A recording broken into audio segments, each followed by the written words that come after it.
Objectif Tokyo pour Hugo Micallef. Le jeune boxeur monégasque va tenter d'obtenir sa qualification pour les JO du 4 au 9 juin à Villebon. Il termine sa préparation aux îles Canaries, d'où il est en duplex avec nous. Bonsoir Hugo Micallef. Bonsoir. C'est une échéance capitale qui vous attend à partir du 4 juin. Dans quelle forme physique et mentale vous trouvez-vous? Je suis vraiment, je pense, dans la meilleure forme physique et mentale, de ma vie en ce moment et ça tombe bien parce que c'est pour, sûrement, en tout cas en ce moment, pour le moment, le plus important événement de ma vie, ouais. Et là, vous êtes aux îles Canaries.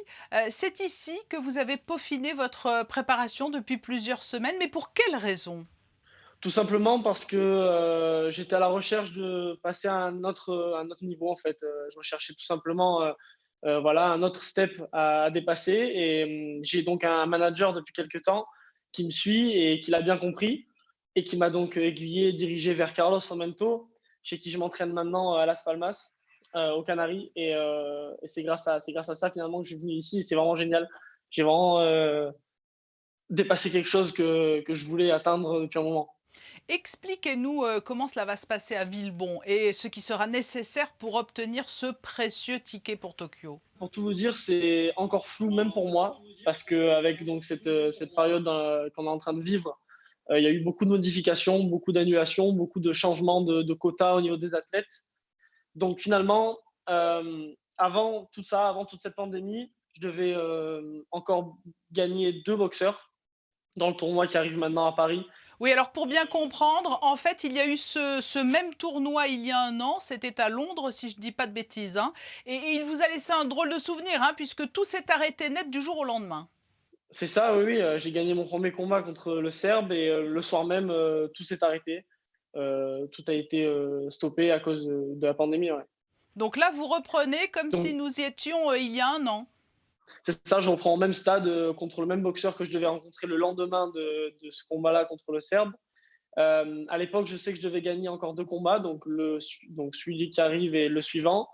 Maintenant, les quotas ont changé, tout est un peu flou pour tous les boxeurs. On n'est pas vraiment sûr de comment et combien, vont se qualifier. En tout cas, il faut au moins que je gagne le prochain, quoi. L'enjeu est sportif, personnel, mais aussi national. Il n'y a jamais eu de boxeur monégasque aux JO. Je crois que c'est une de mes plus grandes fiertés, en fait. C'est vrai que, je suis le je suis le 1er boxeur à combattre dans les événements internationaux, pour Monaco et vraiment c'est génial pour moi parce que j'ai fait retentir l'hymne monégasque plus d'une fois, dans des pays, vraiment, lointains pour nous et ça a été vraiment un grand moment. J'ai eu vraiment des frissons, plus d'une fois dans ma vie grâce à ça.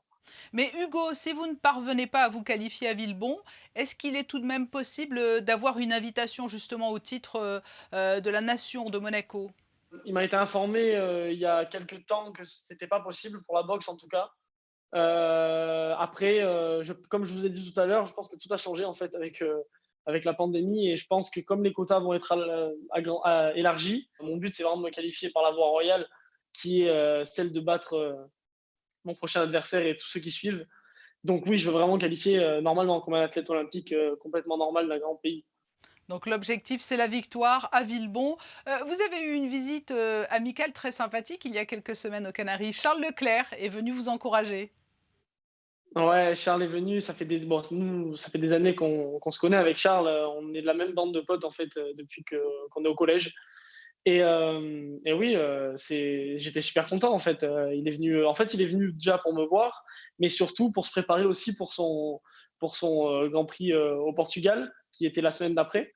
Donc finalement, il a suivi même mon entraînement physique avec moi, on s'entraînait ensemble, c'était vraiment génial. On a passé des super bons moments comme d'habitude, de toute manière.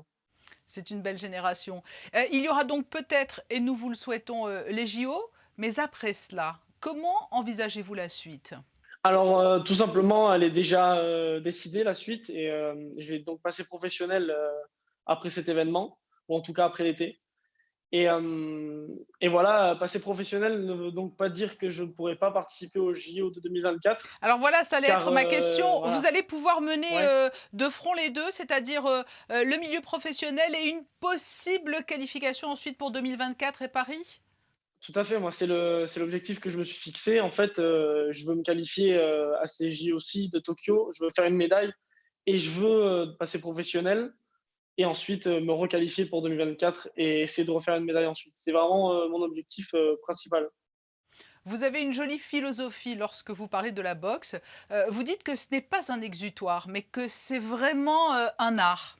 Oui, oui, moi, je l'ai toujours vu comme un art, si j'ai choisi de pratiquer de la boxe, c'est bien parce que, quelque chose me plaisait dans ce sport et c'est vrai qu'aucun autre sport ne me transporte comme celui-ci. Et puis il y avait peut-être aussi l'influence familiale? Aussi, bien sûr, oui, oui, non, mais ça, c'est le premier facteur, ça a été mon père qui était boxeur. Mais c'est vrai que je pense pas en avoir fait et m'être autant impliqué, si ça m'avait pas plu de cette manière-là. Merci Hugo Mikalev d'avoir été notre invité à quelques jours, de cette échéance très importante pour vous et que nous suivrons bien évidemment sur Monaco Info. Ah, merci à vous, merci de m'avoir invité.